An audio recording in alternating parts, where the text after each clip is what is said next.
민주당도 이제 본격적인 대선 경선에서 돌입했습니다.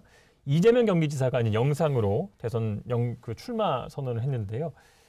제20대 대한민국 대통령 선거에 출마를 선언합니다. 불평등과 양극화는 상대적 빈곤이라는 감성적 문제를 넘어서서 비효율적 자원 배분과 경쟁의 효율 악화 때문에 성장 동력을 훼손하고 경기 침체와 저성장을 초래합니다. 불공정과 양극화 또 저성장의 문제를 풀기 위해서 공정성을 강화하고 성장을 회복해야 한다는 그런 메시지였습니다. 이런 메시지에 대한 어떤 평가부터 좀 해주시겠어요? 전체적으로 핵심이 저거죠. 공정과 성장. 예. 그런데 이제 이재명 지사는 진보 진영이냐 보수 진영이냐 이런 그 이념적 대립보다도 좀 실용적인. 예. 그래서 그 정책도 보게 되면 보수 쪽에서 의미 있는 정책을 성남시나 경기도 할 때 보면 보수 쪽에서 의미 있는 정책도 많이 그 채택을 했단 말이에요. 그리고 이재명 지사야말로 성장 얘기를 하는데 가장 자연스럽다. 그리고 그런 것이 이제 진영을 뛰어넘는 정말 미래 먹거리에 대한 고민으로부터 나온 것이다라고 하는 이제 그런 평가를 좀 하고 있고요. 이제 아마 그 저런 문제에 또 1등으로 달리고 있으니까 또 흙탕물 튀기고 좋아하고 고춧가루 잘 뿌린 국민의힘에서 이제 물어뜯고 씹어뜯고 그러겠죠. 전체적인 틀거리를 보여준 거고. 예. 아주 구체적으로 보수 진영이든 진보 진영이든 이 논쟁에 있어서 내가 누가 붙어도 이기겠다. 라고 하는 걸 좀 준비하고 있는 걸 알고 있습니다. 예. 근데 제가 이렇게 보면 그 미래에 대한 얘기 예. 하셨는데 사실은 이미 이제 지난 대선에서부터 이제 지난 대선도 과거에 대한 이제 청산 이런 대선을 했어요. 그래서 지금도 여전히 어떻게 보면 우리가 그 연장선상에 있거든요. 그래서 전반적으로 이제 이재명 지사도 그 공정 성장하는데 사실 별로 와닿지가 않아요. 이 공정 성장이라는 게 뭐냐 도대체.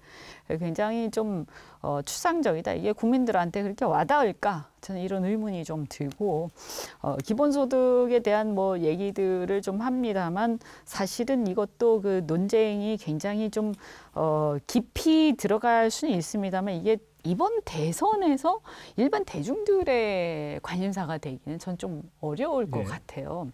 이게 이제 그 이재명 지사에 대해서 이제 야권에서 바라보는 이제 곤혹스러운 측면이 이런 걸 거야 아마. 기본소득은 좀 문제가 있는데 기본소득 문제가 있다고 주장하는 순간 2007년 이명박 4대강 효과 같은 게 나오거든요. 그러니까 기본소득을 비판하면 결국 이재명 링에 와서 싸우는 거거든요. 그렇다고 무시하자니 국민 재난기본소득 받은 분들이 지금 이제 국민들이 별로 이 공감을 안 한다 그러는데 일단 국민 재난기본소득에 대한 평가 무척 좋습니다. 그리고 현장에서 그 바닥경제 활동을 해보면요. 그게 얼마나 지역과 일반 가구의 삶을 윤택하게 바꿔놓는지에 대해서 정치권에서 그 체감이 없는 거예요. 근데 국민 계속 비판하면 비판할수록 이재명 링에서 싸우죠. 보수와 진보가 각자 출발점은 틀리지만 결론 종착점이 같은 아젠다가 경제에서 기본소득입니다. 근데 그래서 와서 싸우려면 싸워봐라. 이게 이제 하나가 있고요. 두 번째는 이제 메이드 되어 있는 4명, 5명 후보 이외에 6등으로 안착할 후보가 누구겠냐. 이제 이게 관전 포인트인데 보면은 이재명 있죠. 이낙연 그 후보 들어갈 거고 정세균, 이광재가 단일화하겠다 그러니까 여기 둘 중에 한 분이 단일화하면서 들어갈 거고 추미애 급성장하고 있으니까 들어갈 거고 여기에 박용진이 들어갈 것 같습니다.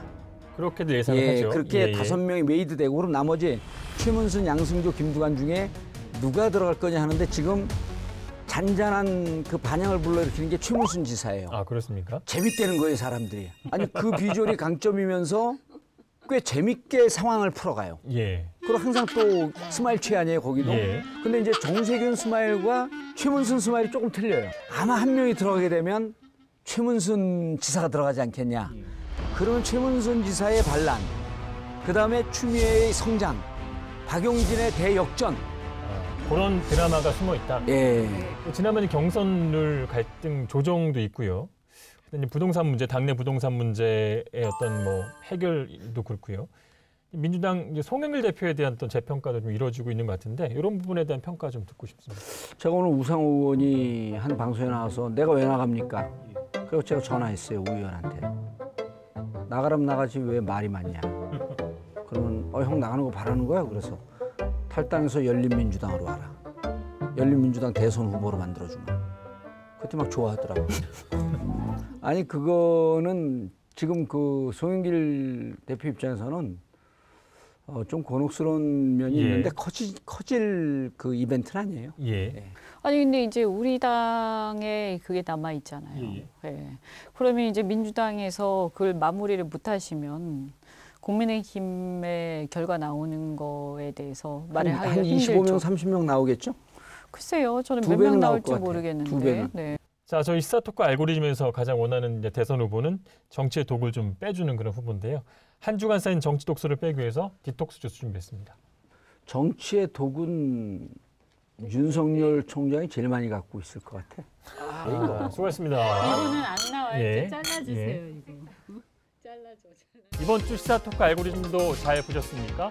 화면 왼쪽을 눌러서 돌아저 채널을 구독해 주시면 알고리즘과 함께 돌발 영상, 뉴스가 있는 저녁 등 YTN의 간판 시사 프로그램을 함께 보실 수 있습니다.